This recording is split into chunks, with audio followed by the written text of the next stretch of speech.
বিসমিল্লাহির রহমানির রহিম। হে সমস্ত জগতবাসী, আজ আমি শামীম আলী চিশতি আপনাদের সামনে যে আলোচনাটি নিয়ে হাজির হলাম, সেই আলোচনাটি অবশ্যই আপনারা মনোযোগ দিয়ে শুনবেন।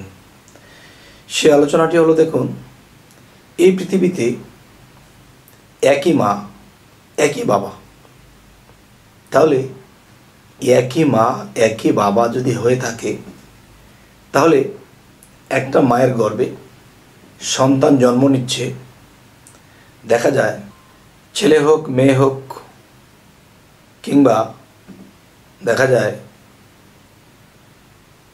যদি একটা মায়ের 5 জন সন্তান থাকে, এর মধ্যে দেখা যায় কি যে কোনো ছেলের সাথে চেহারার মিল নেই। কোনো ছেলের সাথে চেহারা, ভাষা, কথা, চলাচলতি, ব্রেন, পছন্দ সম্পূর্ণ কিছু আলাদা। তে এর কারণ কি? তবে একটা জিনিস দেখেন, আপনি যদি নিজে হাতে কিছু একটা বানান, তো হুবহু কয়েকটা জিনিস একই রকম দেখতে হবে। কিন্তু আল্লাহর সৃষ্টি, একই মায়ের ঘরে জন্ম নিয়েছে, পিতাও একজনই, কিন্তু 5টা সন্তান জন্ম নিয়েছে। তার জ্ঞান, বিবেক, মন, মস্তিষ্ক, পছন্দ, তার শরীরের কালার, কেউ সাদা কালার, কেউ কালা কালার, কেউ হলুদ কালার, কেউ নাকটা খাড়া হয়েছে, কেউ বোচা হয়েছে, মানে কোনো সন্তানের সাথে কোনো সন্তানের মিল নেই। চেহারা, কাটিং সম্পূর্ণ আলাদা। তাহলে মায়ের মধ্যে যদি যাই, একটা ডাইস মায়ের গর্ভে, আর সেই ডাইসের মধ্যেই তো মানুষ জন্ম নিচ্ছে।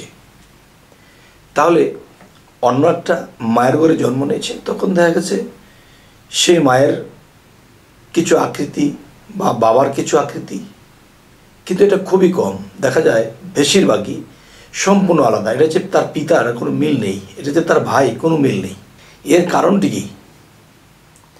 এর কারণ হলো, দেখুন, আল্লাহ বলেছে তোমরা পৃথিবীতে কিছু বানাও, হুবহু একই রকম হবে, একই রকম বানাতে পারবে।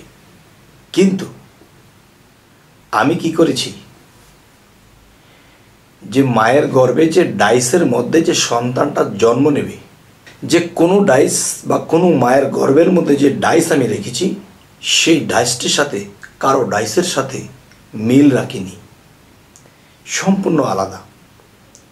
আর যদি পৃথিবীতে সমস্ত মানুষকে একই রকম দেখতে হতো, তখন একটা ভেজাল হতো। সেই ভেজালটা শুধু একটা ভেজাল নয়। যেমন দেখেন, এখানে একটা বিশাল ভেদ লুকিয়ে আছে। সেই ভেদটি হলো, দেখেন, দুনিয়ার দিকে যদি আমরা লক্ষ্য করি, সকলের মোবাইলের যে সিমগুলো আছে, সিমটা কিন্তু দেখতে একই রকম দেখা যায়, কিন্তু ভিতরের নাম্বার কিন্তু এক নয়। আচ্ছা, নাম্বার যদি এক না হয়, তাহলে আলাদা আলাদা।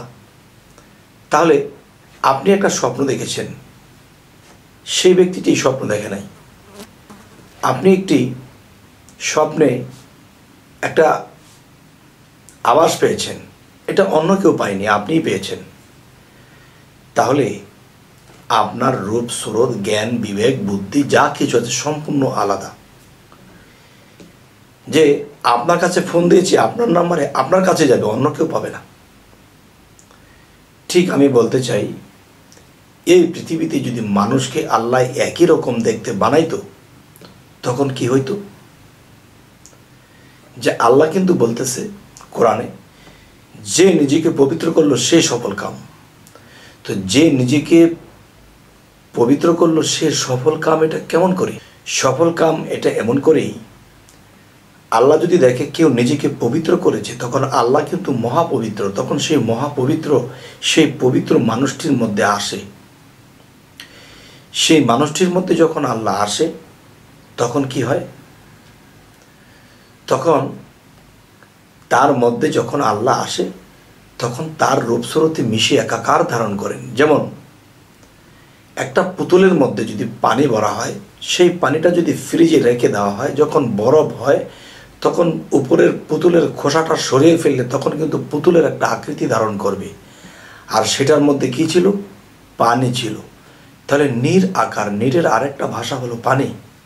আল্লাহ নীর আকার, তার মানে হলো আল্লাহ নীরে আসে, নীরে ভাসে, নীরের মধ্যেই স্রোত ধরে আদমের ভাণ্ডে এসে আদমের রূপ ধারণ করে। এখন আল্লাহ কিন্তু এক। এখন পৃথিবীর সমস্ত মানুষ যদি একরকম হতো তখন কি হতো? তখন আল্লাহ যে এক এটা বলা যাইতো না।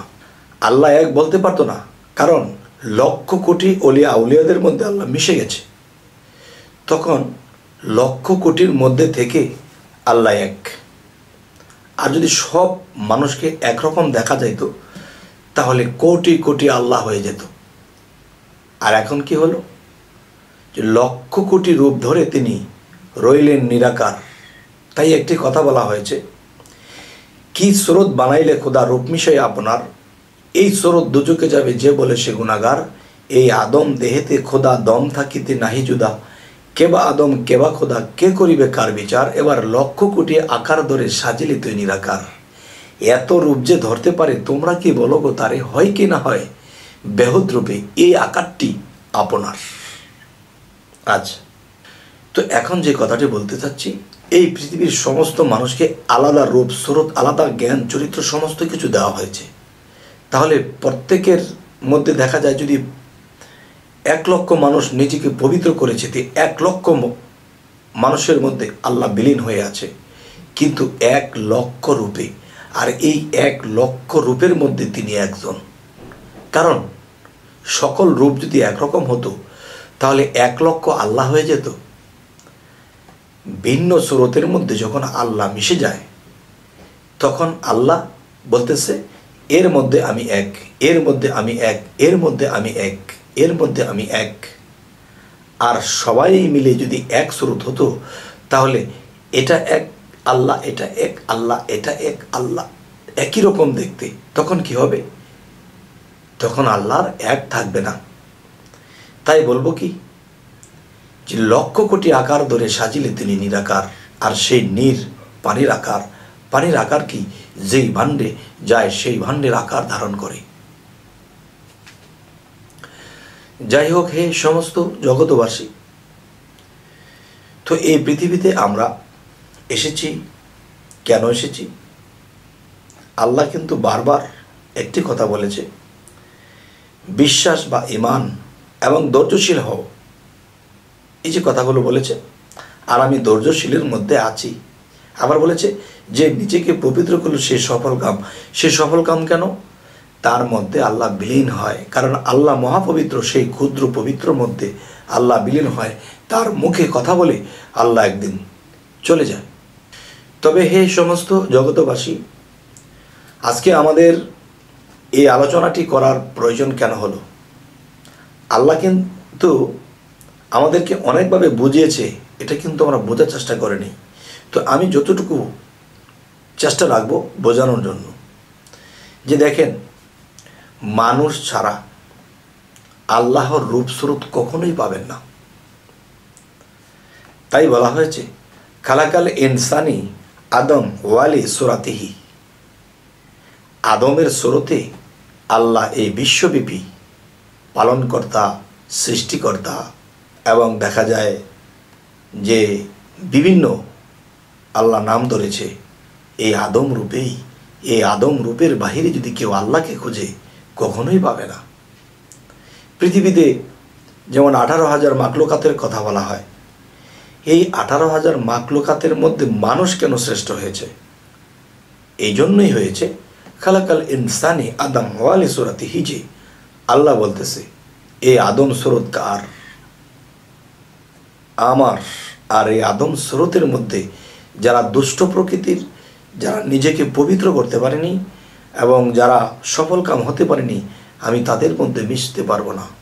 আর যারা বিভিন্ন সাধনার দ্বারা যারা পবিত্র করে নিয়েছে, আমি তাদের মধ্যে বিলীন হব, আমি তাদের মধ্যে মিশে যাব। তবে জানি না আজকের এই শর্টকাট আলোচনা করে আপনাদেরকে কি বুঝ দিতে পারলাম জানি না।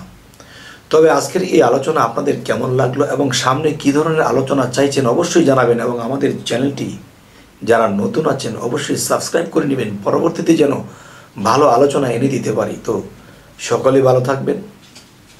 আল্লাহ হাফিজ।